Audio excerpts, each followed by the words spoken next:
La Unión Patriótica es un partido político de Colombia que reúne al Partido Comunista junto a diversas fuerzas y sectores sociales que no se consideraban representados por ninguna de las dos vertientes que dominaron el país a lo largo de los años, los liberales y los conservadores. Sin embargo, aún desde antes de su fundación oficial, su participación política ha sido proscrita y violentada por sectores de poder que lo consideraban peligroso frente a sus propios intereses. El exterminio sistemático del movimiento con ataques, secuestros, amenazas y asesinatos durante más de 2 décadas ha generado un profundo análisis histórico y sociopolítico, el cual desembocó en la figura del genocidio como conclusión a tan aberrantes hechos. Los sucesos de todos estos años han llevado a víctimas, familiares, sobrevivientes y organizaciones de derechos humanos a una intensa búsqueda de la verdad y la justicia. La criminalidad masiva contra líderes, afiliados o simplemente simpatizantes hace necesaria una política de reparación tanto individual como social que trascienda un simple cambio superficial en el sistema político de Colombia.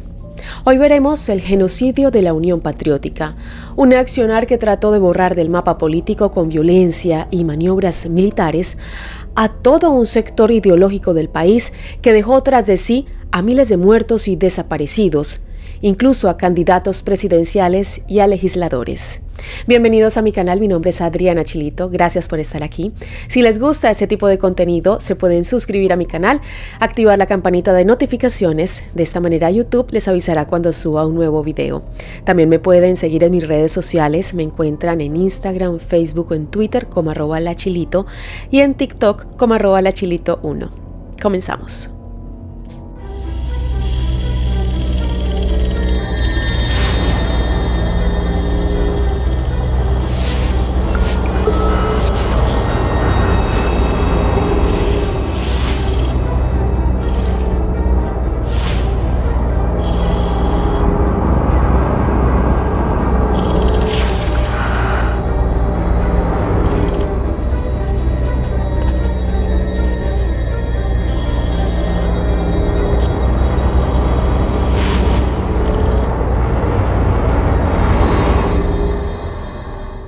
Para hablar de los hechos que precedieron a la formación de la Unión Patriótica, debemos remontarnos al año de 1982.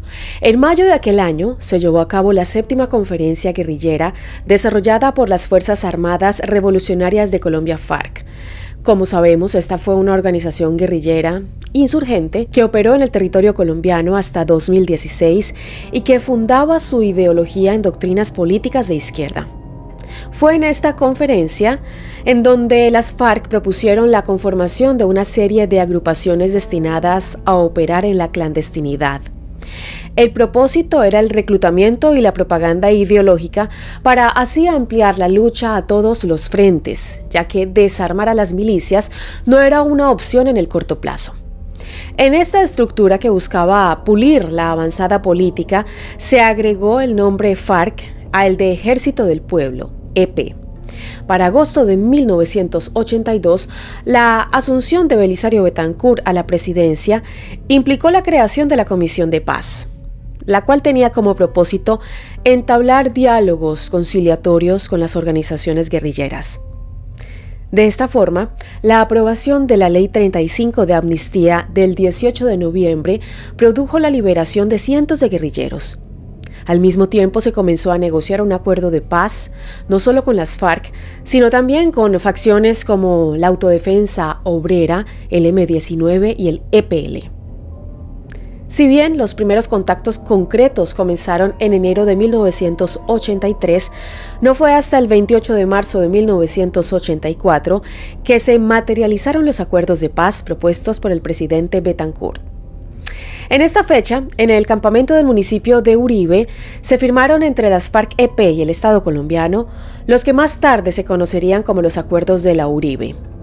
De los 12 puntos propuestos y avalados debemos destacar el primero, el cual establecía un cese al fuego a partir del 28 de mayo de 1984 y el séptimo, que disponía un periodo de prueba por el plazo de un año para que los miembros de las FARC-EP pudieran organizarse política, económica y socialmente según su libre decisión.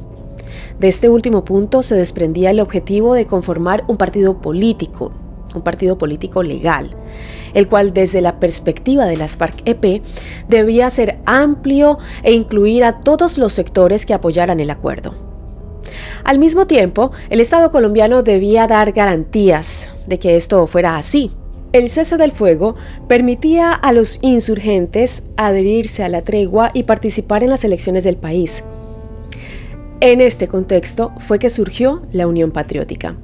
Fundado el 28 de mayo de 1985, abrió la posibilidad de establecer un movimiento político que dejara de lado las armas y pudiera acudir a las urnas, así como también acceder a cargos públicos a través de la elección popular.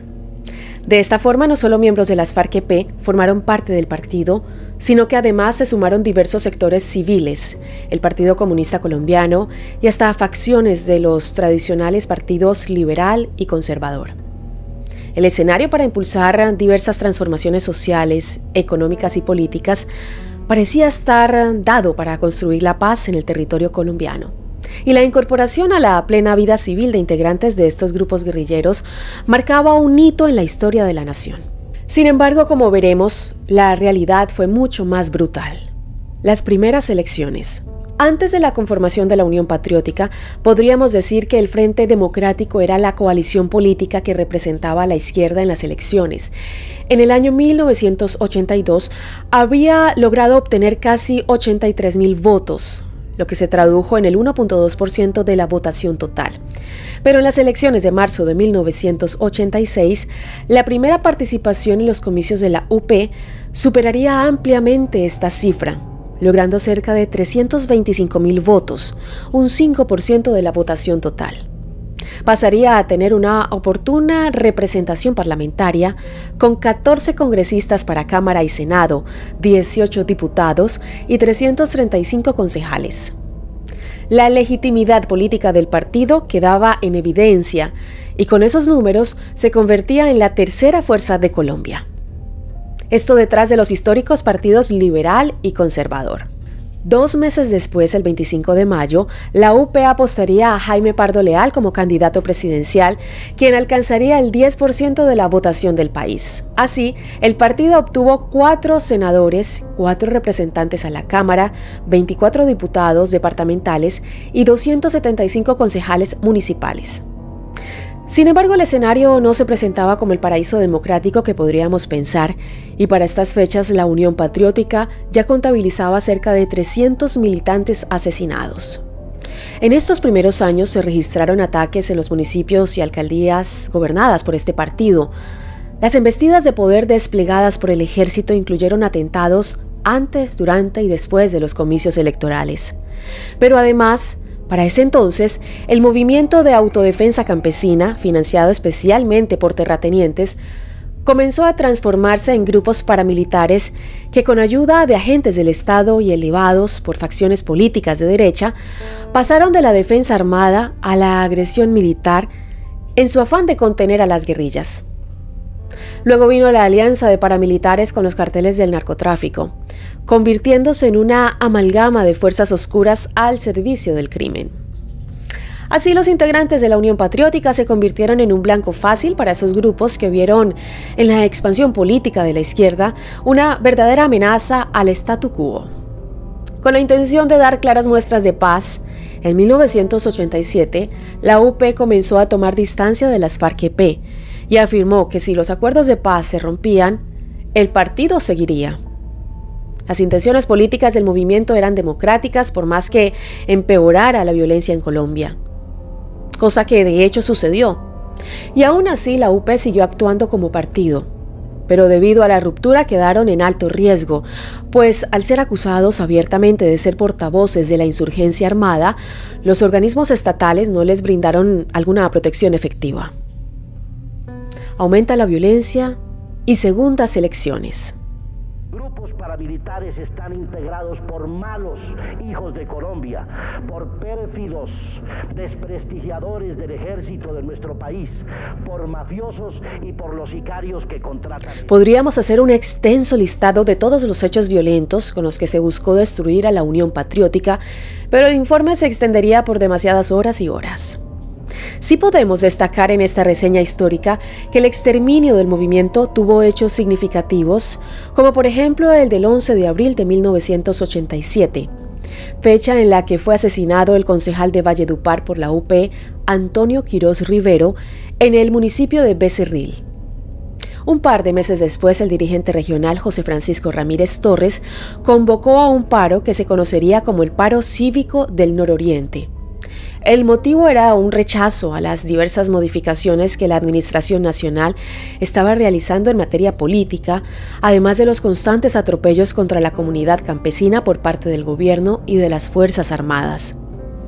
En respuesta a esto, el 27 de junio de 1987, el dirigente regional fue asesinado por sicarios y poco tiempo después, el 13 de agosto, la Unión Patriótica convocó a la Marcha por la Paz, la Vida y la Defensa de los Derechos Humanos. Esto como protesta por los asesinatos en contra de los miembros y simpatizantes de su partido. Esta movilización se conocería posteriormente como la Marcha de los Claveles Rojos, ya que quienes asistieron lo hicieron solo con flores en sus manos. Pero el 11 de octubre de 1987, otro crimen sería representativo de una realidad que no daba tregua. Jaime Pardo Leal, quien fuera primer candidato presidencial por la Unión Patriótica y que había denunciado las alianzas de la clase política con el narcotráfico y los grupos paramilitares, sufrió un atentado que terminó con su vida. Aquel domingo, luego de pasar el día de descanso con su familia en su finca, murió en el hospital pocas horas después del ataque. A pesar de la intimidación constante a la que se veía sometida, la Unión Patriótica participó en las primeras elecciones locales de alcaldes y consejos municipales de Colombia, las cuales se llevaron a cabo el 13 de marzo de 1988. Allí se consolida como la tercera fuerza política del país y gana 16 alcaldías propias, 95 de coalición con otras fuerzas, 18 diputados, 3 consejeros de comisarías y 368 concejales en coalición. Tiempo después, la UP denunciaría el accionar del Plan Esmeralda ese mismo año, el cual tenía el propósito de eliminar la influencia del movimiento en los departamentos de Meta y también en Caquetá, territorios en donde la Unión Patriótica había obtenido resultados excelentes, incluso superando a los partidos liberal y conservador. La masacre de Segovia. Por aquellos años, Antioquia era un departamento que tenía un movimiento social, campesino y sindical muy sólido y organizado. Esto era una piedra en el zapato de los políticos tradicionales y de los paramilitares que consideraban a las agrupaciones de izquierda como severas amenazas. El interés de la zona también se hallaba en su riqueza de minas de oro y plata. En medio de la turbulenta situación sociopolítica de Colombia, el 11 de noviembre de 1988, un grupo armado paramilitar que se hacía llamar Muerte a Revolucionarios del Nordeste, o también se hacían llamar como los realistas, entraron al municipio de Segovia, ubicado en Antioquia. Días antes, se habían repartido panfletos con amenazas y la intención era clara: eliminar a toda persona que tuviera relación directa o indirecta con la victoria electoral de la Unión Patriótica en dicha región. A partir de las 6:40 de la tarde, con una lista específicamente armada para la ocasión y vistiendo uniformes de la policía, el grupo armado lanzó granadas contra diversos negocios y disparó indiscriminadamente. El saldo fue aterrador: 46 personas fallecidas, entre ellas 4 menores de edad, 10 mujeres y un adulto mayor. La complicidad del Estado quedaba evidenciada en el uso de armamento militar exclusivo de las Fuerzas Armadas de Colombia y además en la inacción tanto del Departamento de Policía local como del Batallón Militar Bomboná, el cual se encontraba en las afueras de la ciudad. Tiempo después, según declaraciones de un ex paramilitar que participó en la masacre, se supo que miembros de la fuerza pública colaboraron en la planeación, ya que las cartas amenazantes repartidas en el pueblo días antes habían sido hechas justamente en el batallón militar. A priori la situación no parecía encontrar una salida fácil para la Unión Patriótica. Hechos criminales. La violencia continuó y tanto los asesinatos como las masacres parecían formar parte de la realidad cotidiana del país. Tal es así que el 18 de enero de 1989 se perpetró la masacre de La Rochela en el municipio colombiano de Simacota, esto en el departamento del Magdalena Medio. El territorio se había convertido en una zona estratégica para las operaciones del cartel de Medellín y ante varios hechos criminales como asesinatos y desapariciones de líderes sindicales y miembros de la Unión Patriótica, se decidió entonces conformar una comisión investigadora de 15 funcionarios judiciales para que esclarecieran estos hechos. Sin embargo, 12 de estos funcionarios fueron asesinados por una alianza entre paramilitares, narcotraficantes y miembros del Ejército Nacional.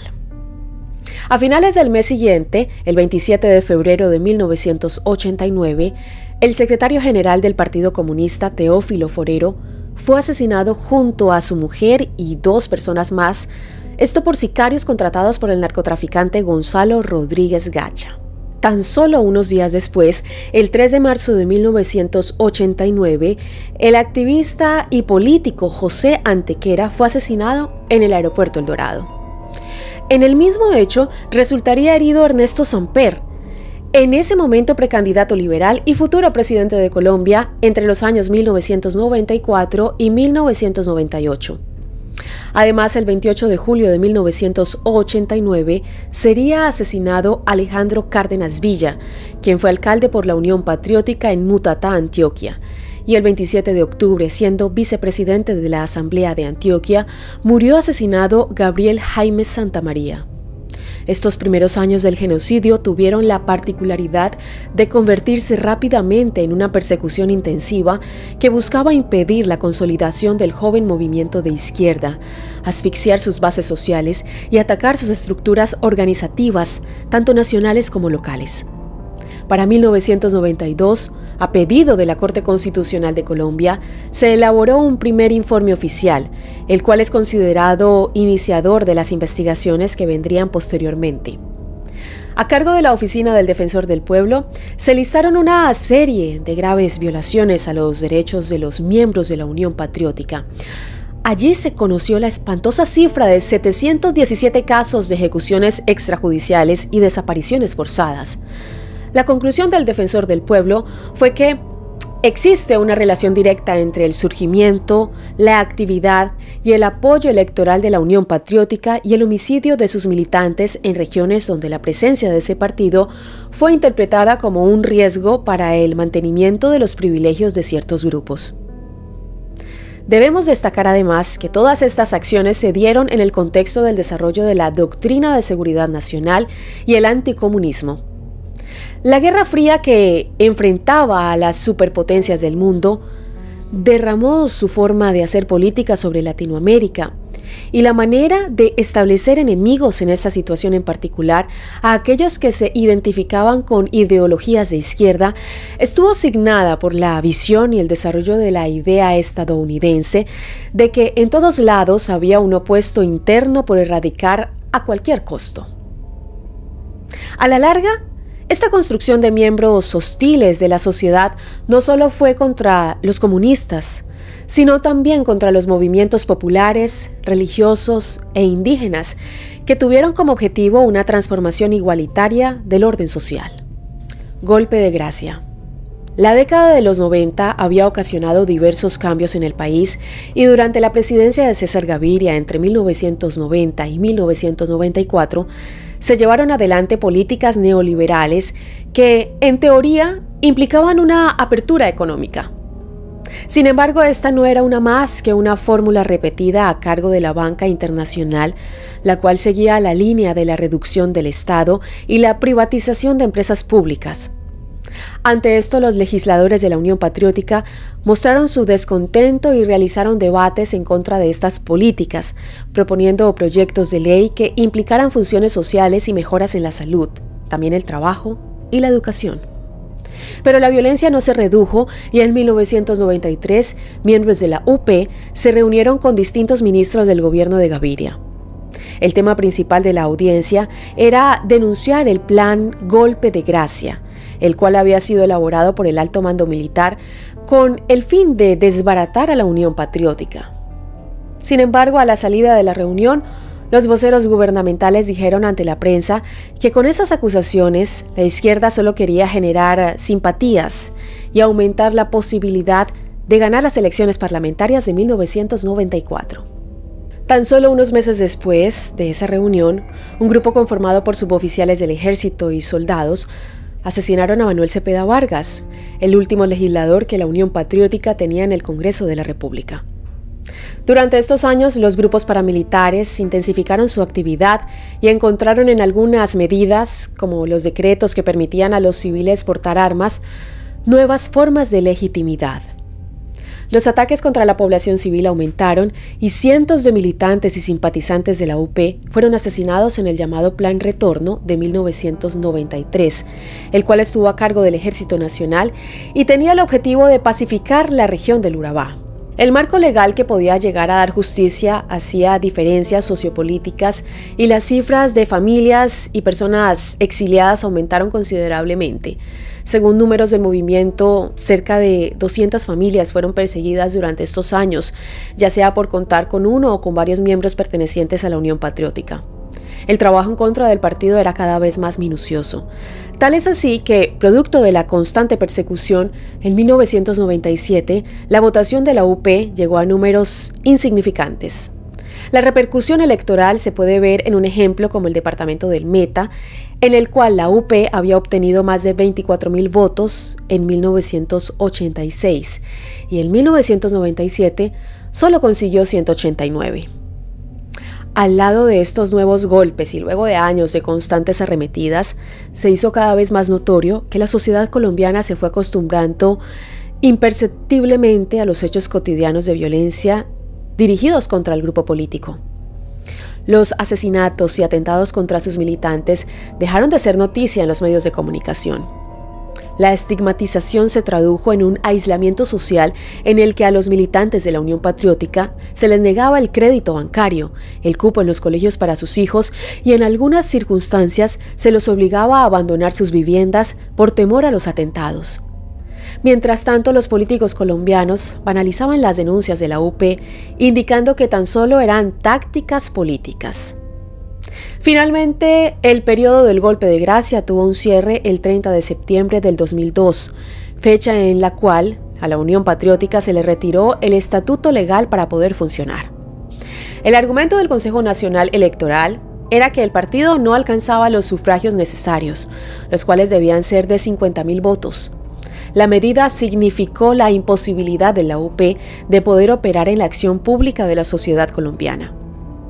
Sin embargo, mucho más significativo fue el hecho de que después de los asesinatos y la persecución, el poder estatal había reglamentado el final del movimiento. Final. La cadena de crímenes y hostigamientos contra la Unión Patriótica no quedó inactiva y el exterminio de sobrevivientes, familiares, testigos de diversos hechos o abogados que conformaban las causas continuaron. Los números de las víctimas son diversos, pero según la corporación Reiniciar, desde 1985 hasta el año 2006 se habían registrado 6.528 víctimas identificadas, de las cuales 3.136 correspondían a homicidios, 514 a desapariciones forzadas, 290 a tentativas de homicidio, 130 a casos de tortura, 3 a hechos de violencia sexual contra mujeres, 501 a amenazas, 1.601 a desplazamientos forzados, 234 detenciones arbitrarias y 129 a judicializaciones injustificadas. En el año 2013, el Consejo de Estado de Colombia le devolvió la personería jurídica a la Unión Patriótica, lo que le permitió presentarse nuevamente a elecciones. Al mismo tiempo, el organismo dio entidad de genocidio a los hechos cometidos contra el partido desde su fundación. En los comicios del 2018, el movimiento volvería a tener representación en el Congreso a través de su presidenta Aida Abella, quien obtuvo poco más de 57.000 votos. Un informe reciente elaborado por la Jurisdicción Especial para la Paz, publicado en marzo del 2002, indica que al menos 5.733 miembros del partido fueron asesinados o desaparecidos durante el genocidio. Sin embargo, se ha manifestado que a medida que se indague más en los hechos, es muy probable que la cifra aumente. Nuevamente, la verdad ha quedado sepultada, asfixiada. Nuevamente, quienes la honran no se cansan de excavar y de excavar para, de esta manera, ayudarla a salir a la luz. Un pueblo que olvida su verdad está a merced de cualquier engaño, y más engaños y encubrimientos es lo que menos necesita Colombia. Aquí está esta princesa Lupita, que va a despedir este segmento conmigo, me va a acompañar como siempre. Si les gusta este tipo de contenido, se pueden suscribir a mi canal, activar la campanita de notificaciones y de esta manera YouTube les avisará cuando suba un nuevo video. También me pueden seguir en mis redes sociales, me encuentran en Instagram, Facebook o en Twitter como @lachilito y en TikTok como @lachilito1. Gracias por ver y nos vemos en un próximo video. Hasta pronto. Bye. Estás muy dormida. Chao. Despídete. Bye.